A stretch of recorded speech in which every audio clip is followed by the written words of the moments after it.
শুক্রবারের দিন ভেবেছিলাম একটু ভালো মন্দ কিছু সকালে রান্না করব, কিন্তু ফ্রিজ খুলে দেখি যে ফ্রিজে তেমন কিছুই নাই। এই জন্য শুকনা মরিচ, আলু ভর্তা, ডিম ভাজি দিয়ে ভালো করে মাখিয়ে পান্তা ভাত খেয়েছি। আর এদিকে আমি এত পরিমাণ ঝাল নিয়েছি যে খেতে খেতে ঝালে আমার অবস্থা একেবারে খারাপ। তার উপর আবার খেতে খেতে কারেন্ট চলে গেল। ওরে বাবারে, আজকে এত কিছু ঘটলো একসাথে। আসসালামু আলাইকুম এভরিওয়ান, কেমন আছেন সবাই? সকাল সকাল ঘুম থেকে উঠে সোজা চলে গিয়েছিলাম রান্নাঘরে, কিন্তু বাসায় তেমন কিছু বাজার করা ছিল না। কি যে রান্না করব ভেবেই পাচ্ছিলাম। ফ্রিজ খুলে দেখি ফ্রিজে শুধুমাত্র চিচিঙ্গা সবজিটাই রয়েছে, তাই ভাবলাম এটাই রান্না করি। আর এই সবজিটা রুটিতে খেতে ভালোই লাগবে। কালকে রাতের বেঁচে যাওয়া কিছু ভাত ছিল, তো ওইটা আমি রাতে পানি দিয়ে রেখেছিলাম। অনেক দিন হয়েছে পান্তা ভাত খাওয়া হয় না, তো আজকে যেহেতু সুযোগটা এসেছে, তো এটা তো মিস করা যাবেই না। পান্তা ভাতের সাথে আমার ঝাল ঝাল করে আলু ভর্তা মাখা খেতে খুবই ভালো লাগে। যেই ভাবনা সেই কাজ, আমি কয়েকটা আলু সেদ্ধ করার জন্য পানিতে বসাই দিলাম। শুক্রবারের দিন এমনিতেই বাসায় একটু বেশি পরিমাণে কাজ থাকে। আজকে সকাল সকালই খালা এসে সমস্ত ঘর বাড়ি পরিষ্কার করে দিয়ে গিয়েছে, আর আমি এখানে কয়েকটা কাপড় পরিষ্কার করতে দিয়েছিলাম, তো সেগুলো এখন নেড়ে দিচ্ছি। আমার এই ছোট্ট বাসায় তেমন কোনোই কাজ নেই, শুধুমাত্র একটু রান্না করতে হয়। তারপর আমি চেষ্টা করি দিনে একবারের বেশি যাতে রান্না না করতে হয় আমার, কারণ ইদানিং কেন জানি আমার রান্না বান্না করতে তেমন একটা ভালো লাগে না।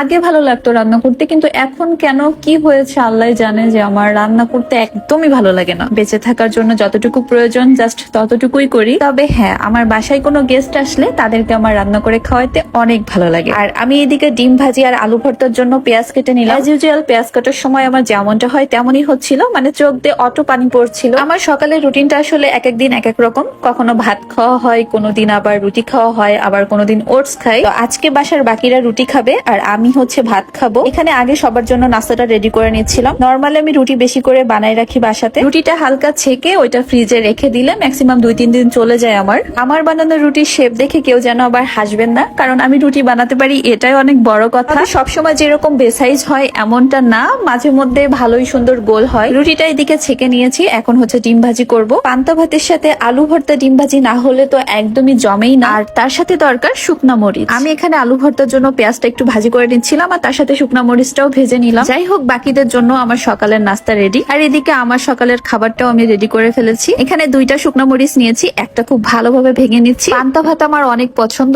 আগে অনেক পান্তা খাওয়া হতো সকালবেলা, কিন্তু এখন আসলে সময় করে খেতে হয়, যেটা সত্যি কথা। মানে পান্তা ভাতটা যেদিন খাই সেদিন একটু আয়োজন করেই খাওয়া হয়। যেমন আজকে পান্তা খাবো বলে আলু ভর্তা করেছি, ডিম ভাজি করেছি। এদিকে আমি আরামসে খাচ্ছিলাম, তো হঠাৎ করে কারেন্ট চলে গেল। একে তো অতিরিক্ত ঝাল খাচ্ছি, আর তার উপর আবার এই গরমে মানে জিনিসটা এরকম যে অতিরিক্ত ঝাল লাগতেছে, তারপরেও কেন জানি না আরো খেতে মন চায়। আবেগের ঠেলায় অনেকগুলো ভাত নিয়েছিলাম, ভেবেছিলাম যে খেতে পারবো, কিন্তু লাস্টের দিকে আর খেতে পারিনি। কিছুটা ভাত নষ্ট করেছি। কার কার পান্তা ভাত খাওয়া পছন্দ একটু জানাবেন। আমার তো মনে হয় ম্যাক্সিমাম সবারই পান্তা ভাত খেতে অনেক ভালো লাগে। আমি যে এখন আপনাদের সাথে কথা বলছি, এখনো পর্যন্ত আমার হাত জ্বলতেছে। আজকে খুব ভালো একটা খাওয়া দাওয়া হলো সকালে। আজকে সকালে আপনি কি খেয়েছেন অবশ্যই কিন্তু আমাকে কমেন্ট করে জানাবেন। আজকের মতো এই পর্যন্তই। আল্লাহ হাফেজ।